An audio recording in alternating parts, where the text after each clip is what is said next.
Hello बच्चों, आज के वीडियो में हम बैलेंस बॉन्ड थ्योरी जो कि दो एटम के बीच में कोवैलेंट बॉन्ड कैसे बनता है इसको समझाने के लिए दी गई है।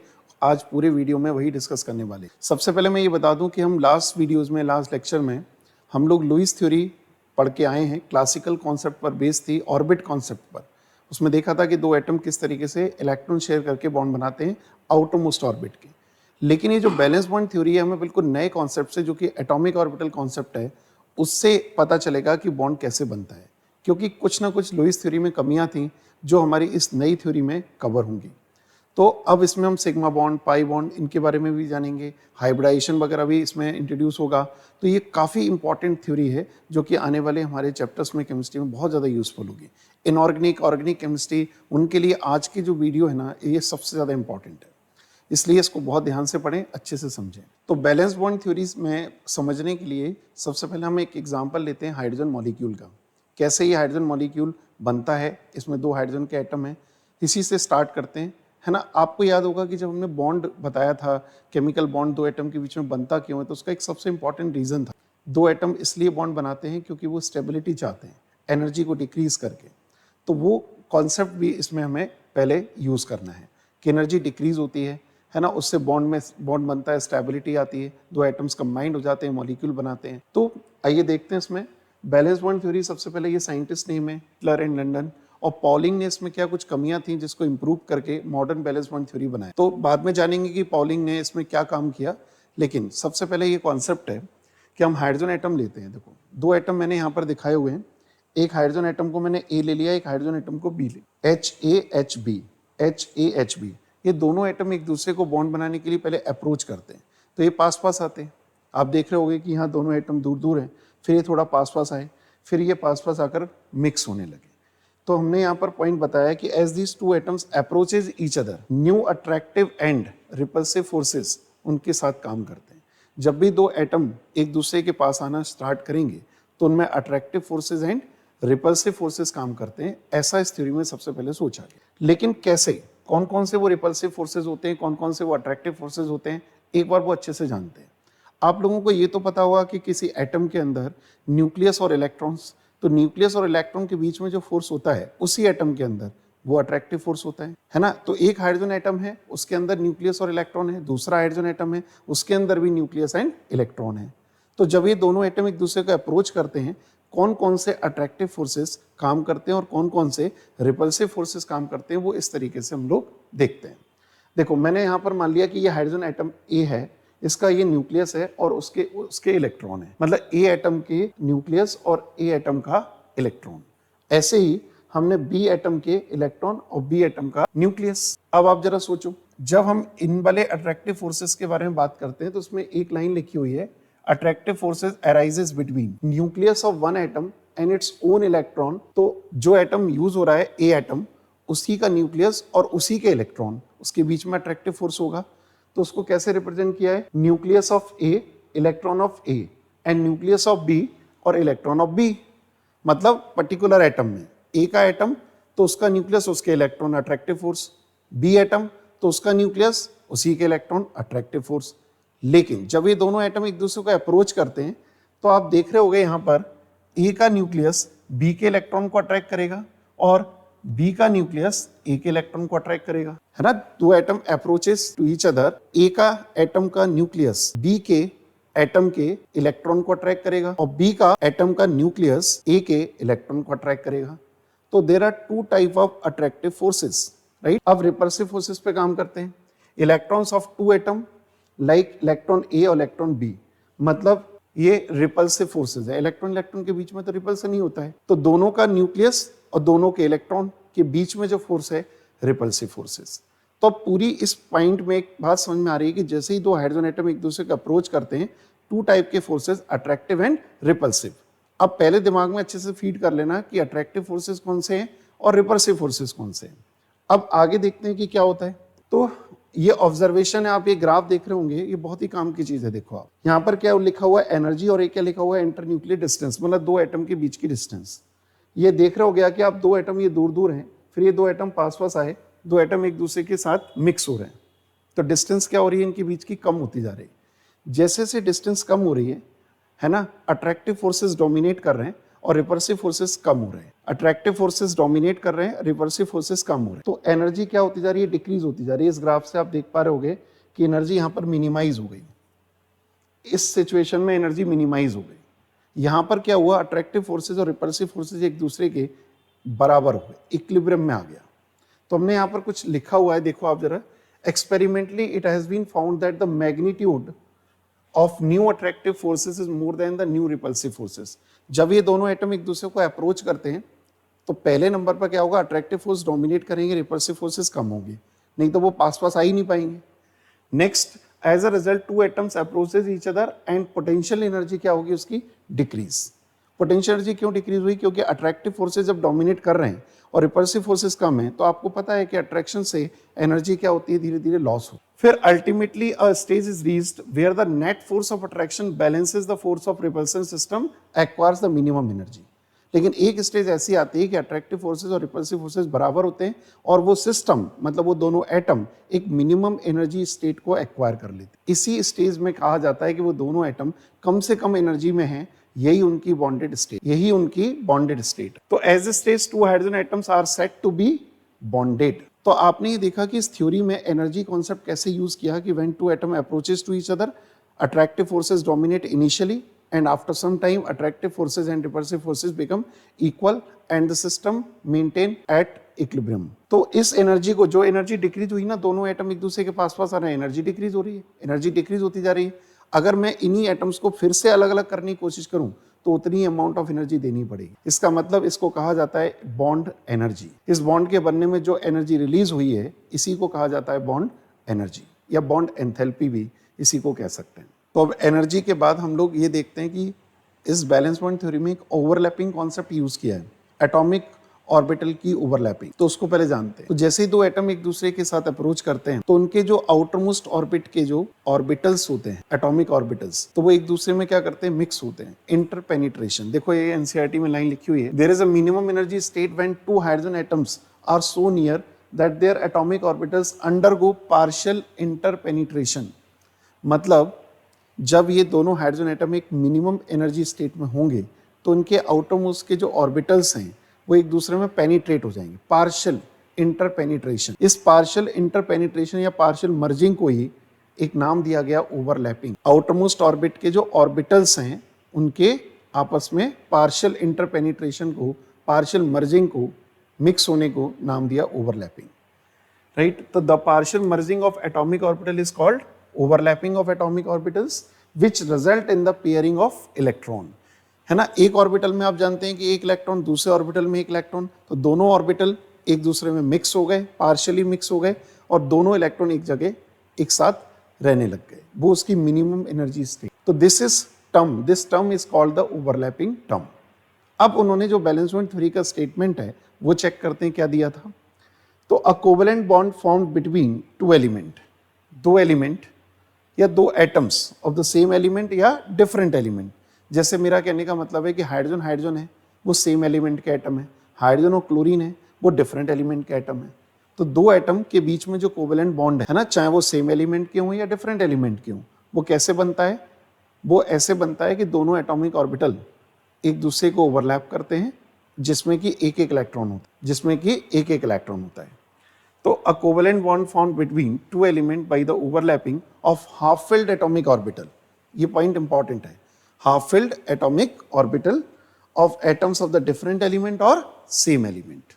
बहुत ही इंपॉर्टेंट स्टेटमेंट है। अगर कोई इनके हिसाब से, अगर मैं स्टेटमेंट चेक करूं तो इनके हिसाब से हाफ-फिल्ड एटॉमिक ऑर्बिटल होना चाहिए, तभी वो ऑर्बिटल एक दूसरे को ओवरलैप करके बॉन्ड बनाने में कैपेबल। तो according to this theory a covalent bond is formed between two atoms of the same element or different element by the overlapping of half-filled atomic orbital of the outermost orbital। ठीक है, ये हमें सोचकर चलना है कि अब ओवरलैपिंग कॉन्सेप्ट भी समझ में आ गया, हमें एनर्जी कॉन्सेप्ट भी समझ में आ गया।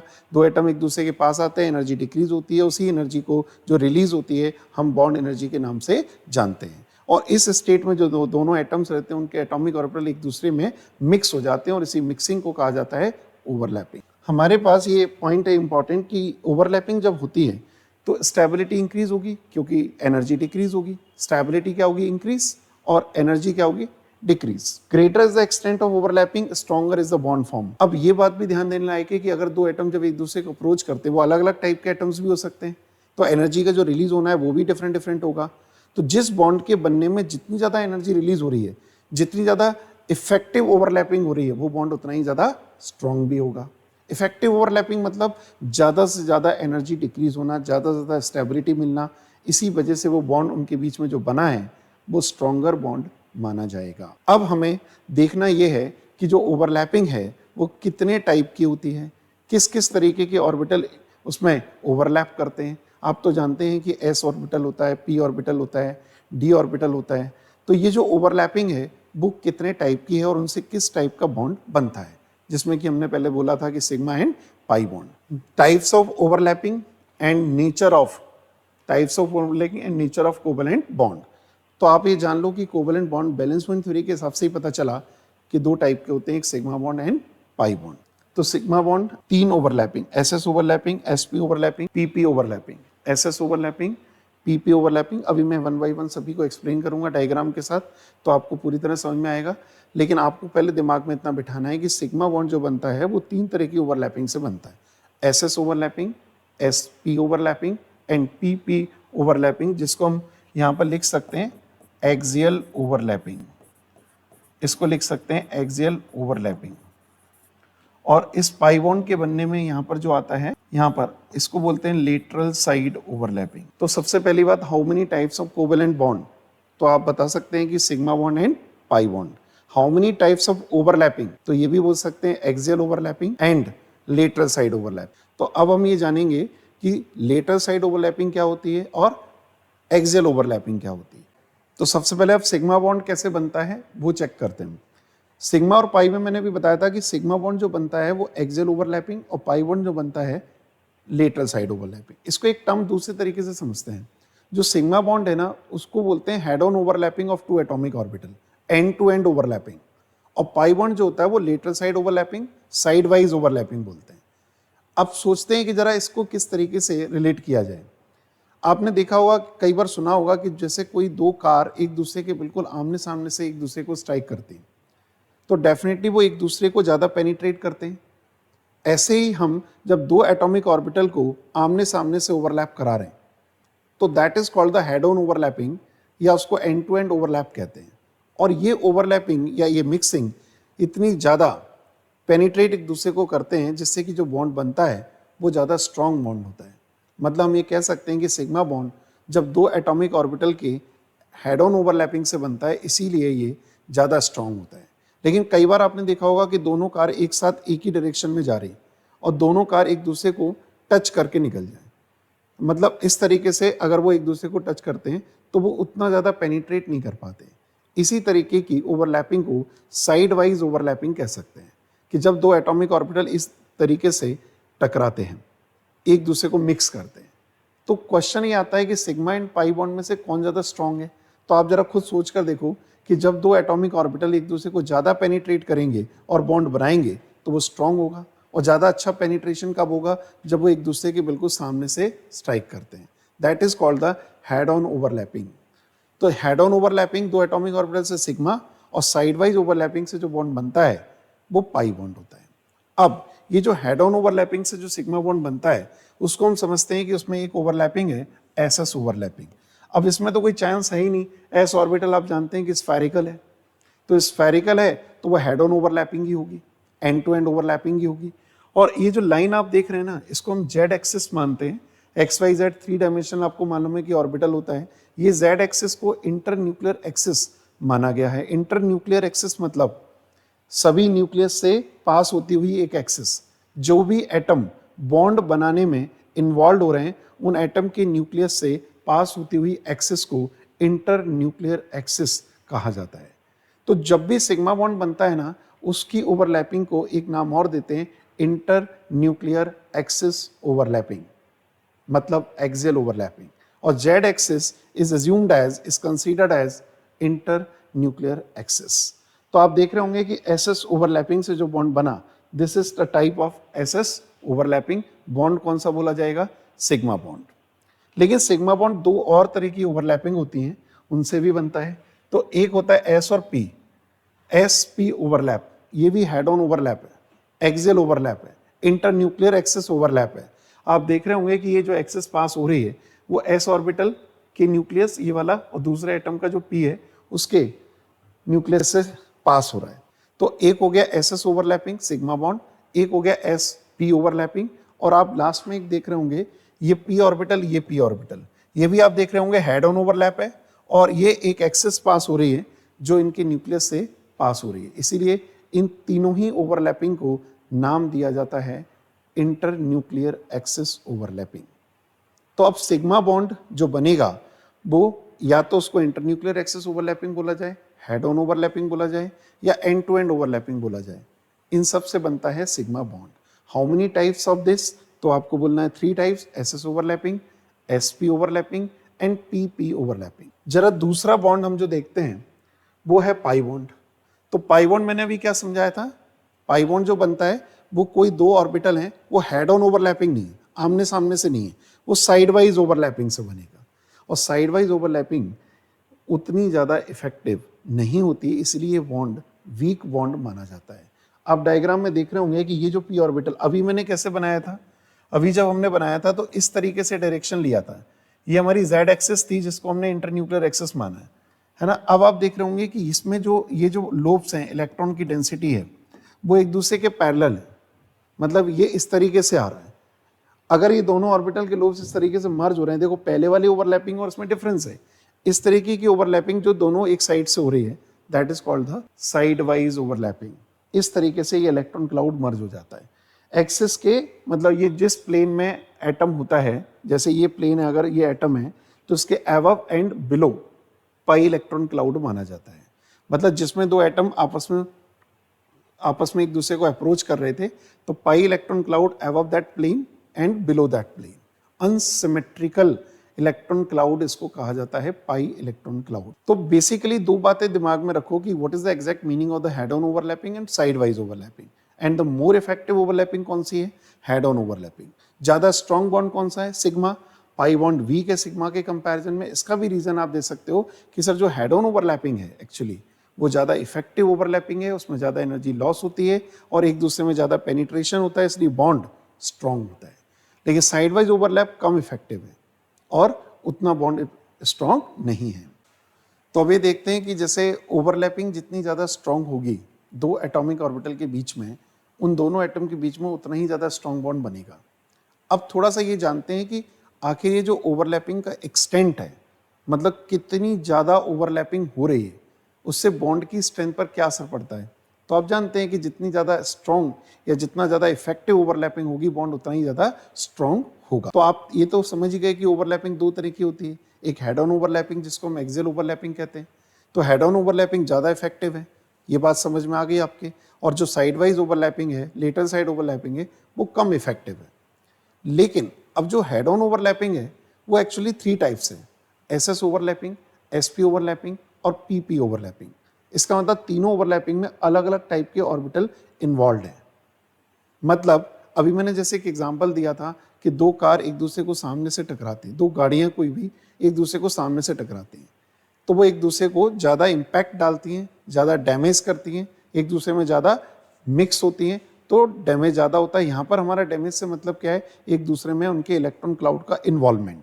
तो उन्होंने इस तरीके से समझाया कि जो ओवरलैपिंग है, हेड ऑन ओवरलैपिंग, उसका जो एक्सटेंट है वो इस बात पर डिपेंड करता है कि कौन से टाइप के ऑर्बिटल उसमें इन्वॉल्व हैं। अब आप जरा इमेजिनेशन करो, 2 सेम टाइप की कार अगर टकरा रही हैं लेकिन वो डायरेक्शनल है, अगर गोल गोल कोई चीज़ हो तो उसका इम्पैक्ट कम होगा, कोई अगर पर्टिकुलर डायरेक्शनल होता है तो उसका इम्पैक्ट ज़्यादा होता है। तो उन्होंने ये बोला है कि जितने ज़्यादा डायरेक्शनल ऑर्बिटल, डायरेक्शनल मतलब जिसमें इलेक्ट्रॉन क्लाउड एक पर्टिकुलर डायरेक्शन में हो, तो इम्पैक्ट ज़्यादा होता है, एक्सटेंट ऑफ ओवरलैपिंग ज़्यादा है। अब आप जैसे देखते हैं कि एसएस ओवरलैपिंग अगर मैं बोलूं तो एस ऑर्बिटल कैसा होता है, स्पायरिकल, तो उसमें इलेक्ट्रॉन क्लाउड सिमेट्रिकल है तीनों डायरेक्शन में। दूसरे वाले एस ऑर्बिटल में भी इलेक्ट्रॉन क्लाउड सिमेट्रिकल है और उसमें भी तीनों डायरेक्शन में। तो इनका जब हेड ऑन ओवरलैपिंग होगी तो वो उतनी ज़्यादा इम्पैक्टफुल नहीं होगी। इसका मतलब एसएस जो ऑर्बिटल की ओवरलैपिंग है वो कंपैरेटिवली थोड़ी सी वीक है, मतलब उसमें ओवरलैपिंग एक्सटेंट कम है। अब जब एस और पी ऑर्बिटल आएंगे, आप जानते हैं, देखो आप देख भी पा रहे होंगे कि एक s ऑर्बिटल और एक p ऑर्बिटल, तो p ऑर्बिटल कैसा होता है, डायरेक्शनल, इन पर्टिकुलर डायरेक्शन में इलेक्ट्रॉन क्लाउड होता है। तो s का जब p के साथ मर्जिंग होगी तो ये डेफिनेटली पहले से ज्यादा इंपैक्टफुल होगी, और जब pp ओवरलैप वो भी एक्सियल हेड ऑन ओवरलैप, तो डेफिनेटली ये मर्जिंग, ये ओवरलैपिंग और ज्यादा स्ट्रांग होगी।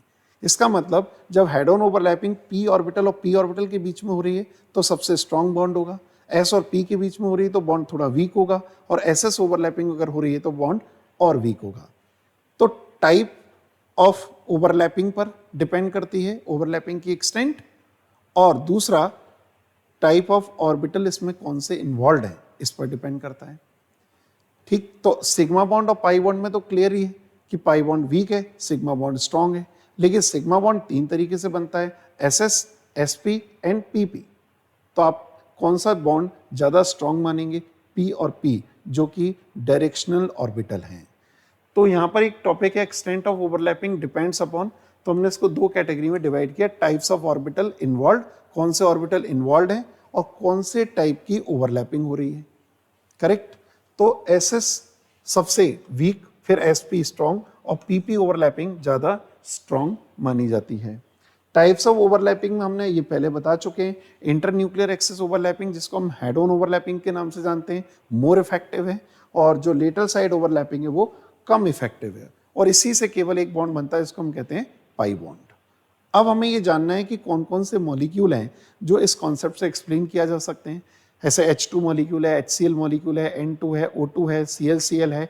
ये मैं आपको समझाता हूँ कि किस तरीके से ये मॉलिक्यूल को एक्सप्लेन करने में कैपेबल है। तो पहले हम देख रहे हैं इंटरन्यूक्लियर एक्सिस ओवरलैपिंग वाले एग्जांपल। हाइड्रोजन मॉलिक्यूल 2 एटम से मिलकर बना है HH। H के जो इलेक्ट्रॉन है वो 1 है और उसका इलेक्ट्रॉनिक कॉन्फिगरेशन 1s1 है, दूसरे हाइड्रोजन का भी 1s1 है, तो इसमें जो ओवरलैपिंग होगी वो डेफिनेटली SS ओवरलैपिंग होगी। देखो यहाँ पर दिखाया हुआ है, this is 1s orbital of 1 hydrogen atom, this is 1s orbital of other hydrogen atom. तो दोनों SS ऑर्बिटल एक दूसरे से मर्ज कर गए और ये मिक्स होकर दोनों के इलेक्ट्रॉन एक जगह पर एक साथ इकट्ठे हुए, इलेक्ट्रॉन क्लाउड है। लेकिन ये बताया गया था बैलेंस बॉन्ड थ्योरी में कि दोनों एटम के जो ऑर्बिटल हैं वो हाफ फिल्ड होने चाहिए, है ना। हाफ फिल्ड एटॉमिक ऑर्बिटल दोनों एक दूसरे को मर्ज करेंगे और दोनों के इलेक्ट्रॉन पेयर अप होकर स्टेबिलिटी गेन कर लेंगे। तो that type of overlapping is called the SS overlapping. But जब HCl की बात करें, सबसे पहले ये सोचना पड़ेगा कि जो हाइड्रोजन है उसका इलेक्ट्रॉनिक कॉन्फिगरेशन क्या होता है, 1s1, और जो क्लोरीन का है वो क्या होता है लास्ट में, वो जानते हैं हम, नियॉन 3s2 3p5। अब जरा सोचकर देखो, 3p5 मतलब पूरे 3 ऑर्बिटल में 5 इलेक्ट्रॉन है, तो इसका मतलब 2 2 और 1, मतलब अगर देखा जाए तो P में अगर मैं इस तरीके से बनाऊं तो 2 इलेक्ट्रॉन और 1 इलेक्ट्रॉन, दिस इज 3p। तो आपको समझ में आ गया होगा कि हाइड्रोजन का s ऑर्बिटल जिसमें कि अनपेयर्ड इलेक्ट्रॉन है और क्लोरीन का एक अनपेयर्ड इलेक्ट्रॉन वाला p ऑर्बिटल। तो जो H और Cl के बीच में बॉन्डिंग होगी वो कैसे होगी, हाइड्रोजन का s ऑर्बिटल जिसमें कि अनपेयर्ड इलेक्ट्रॉन है और क्लोरीन का p ऑर्बिटल जो कि z एक्सिस वाला होना चाहिए, तभी s और p इंटरन्यूक्लियर एक्सिस हो पाएगी ओवरलैपिंग। तो s और pz मिलकर ये ओवरलैपिंग हुई। तो HCl का जो बॉन्ड है, आपसे कभी पूछा जाए किस तरह की ओवरलैपिंग से बना है, तो आप बोलोगे हाइड्रोजन का S और क्लोरीन का p ऑर्बिटल, तो sp ओवरलैपिंग से HCl बॉन्ड बना है। एक और एग्जांपल देखें, जैसे O2 में 2 ऑक्सीजन एटम एक दूसरे को मिक्स हुए हैं। अब ऑक्सीजन का इलेक्ट्रॉनिक कॉन्फिगरेशन क्या है, 1s2 2s2 2p4, है ना। अब आप सोच सकते हैं कि 2p4 का मतलब हुआ कि इसमें 1 2 3 4, how many unpaired electron in this, 2, मतलब इसमें 2 ऑर्बिटल को हम यूज कर सकते हैं, 2 ऑर्बिटल को यूज कर सकते हैं। एक pz ऑर्बिटल होगा और दूसरा कोई भी हो सकता है, या तो px या py। आपको ये पता है ना, 3 p ऑर्बिटल होते हैं एक दूसरे के परपेंडिकुलर 90 डिग्री पर। इसका मतलब pz हमें इसलिए लेना है क्योंकि सिग्मा बॉन्ड तो बनना कंपलसरी है, और फिर दूसरा हम px ले सकते हैं या py। तो जरा यहाँ पर देखो, ये 1 ऑक्सीजन एटम है जिसमें कि मैंने ये 2 ऑर्बिटल दिखाए हुए हैं, जिसमें से एक pz है, दूसरा मैं या तो px लिख सकता हूँ, तो मैंने यहाँ पर px लिख लिया। अब ये दूसरा ऑक्सीजन एटम है, ठीक है, जिसमें कि pz लिया, इसमें भी हम px। बस एक बात याद रखना कि एक ऑक्सीजन का px तो दूसरे ऑक्सीजन का भी px ही होना चाहिए। अगर मैंने एक ऑक्सीजन एटम का py लिया और एक का px लिया, ये ओवरलैपिंग नहीं हो सकती। तो px और py नहीं होगा, px px या py py, उससे जो बॉन्ड बनेगा वो कौन सा होगा, पाई बॉन्ड। तो आप जरा देखो, ये pz हुआ, ये px px हुआ, तो कौन सा बॉन्ड बना, पाई बॉन्ड बना। और ये जो बॉन्ड बना वो कौन सा बॉन्ड बना, सिग्मा। तो आप देख पा रहे होंगे कि O2 मॉलिक्यूल में दो बॉन्ड हैं, जिसमें से एक सिग्मा होगा और एक पाई होगा। सिग्मा बॉन्ड कौन से बना, pz pz से, और पाई जो बना px px या py py, करेक्ट। ऐसे ही अगर हम नाइट्रोजन की बात करें तो आप देख पा रहे होंगे कि 2p3 का मतलब पता है क्या है, 2p3 का मतलब है इसमें 3 अनपेयर्ड इलेक्ट्रॉन है। तो all the 3p orbital of the nitrogen involved in the overlapping, है ना। फिर से चेक किया, देखो एक इसमें से हमने क्या ले लिया, pz pz, ये pz pz है जो आपस में बॉन्ड बना रहा है। अब दूसरा आप देख रहे होंगे px px और ये py py। मैं किसी को भी, ऊपर वाले को py py लिख सकता हूं, इसको px px, क्योंकि वो एक दूसरे के 90 डिग्री के एंगल पर है। लेकिन pz pz से जो बनेगा वो सिग्मा बॉन्ड होगा, क्योंकि z एक्सिस वाले को माना गया है इंटरन्यूक्लियर एक्सिस ओवरलैपिंग से, तो उससे सिग्मा बॉन्ड ही बनता है। तो px px pi bond, py py पाई बॉन्ड। तो आप N2 जो मॉलिक्यूल है उसमें 3 बॉन्ड हैं, जिसमें से एक सिग्मा और 2 पाई। तो जो 2 एटम के बीच में डबल बॉन्ड है तो समझ लेना एक सिग्मा एक पाई, और अगर 2 एटम के बीच में ट्रिपल बॉन्ड है तो एक सिग्मा 2 पाई। तो हमने यहाँ पर H2 molecule, HCl molecule, O2 molecule, N2 molecule, ऐसे और भी कई डाई एटॉमिक मॉलिक्यूल हैं जिनको हम इस बैलेंस बॉन्ड थ्योरी से समझा सकते हैं, इन ओवरलैपिंग कॉन्सेप्ट से एक्सप्लेन कर सकते हैं। सिग्मा और जो पाई बॉन्ड है इनके बेसिक डिफरेंसेस हैं, बहुत सारे तो आपको वैसे ही आइडिया लग गया होगा, फिर भी एक बार हम देख लेते हैं। पहला जो लिखा है कि this bond is found by the overlapping of orbital, तो पहला जो पॉइंट है वो क्या बता रहे हैं कि इंटरन्यूक्लियर एक्सिस ओवरलैपिंग से जो बॉन्ड बनता है वो कौन सा है, सिग्मा बॉन्ड। और जो पाई बॉन्ड बनता है वो किससे बनता है, लेटरल साइड ओवरलैपिंग से। ये तो मेन डिफरेंस है ही, फॉर्मेशन का टाइप उनका, कि सिग्मा बॉन्ड किस तरह की ओवरलैपिंग और पाई बॉन्ड किस तरह की ओवरलैपिंग।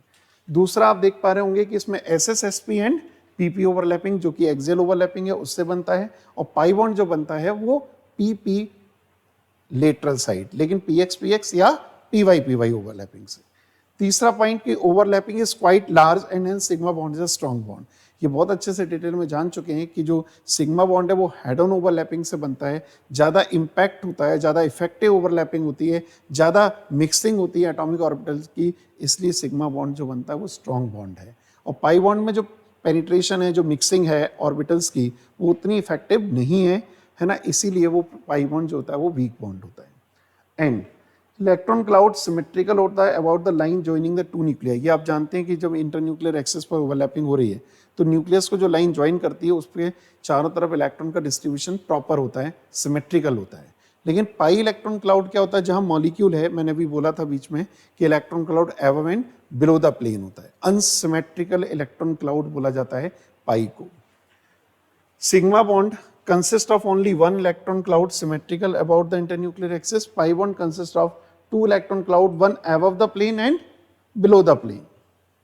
अब free rotation of sigma bond is around possible. Free rotation is possible around the sigma bond.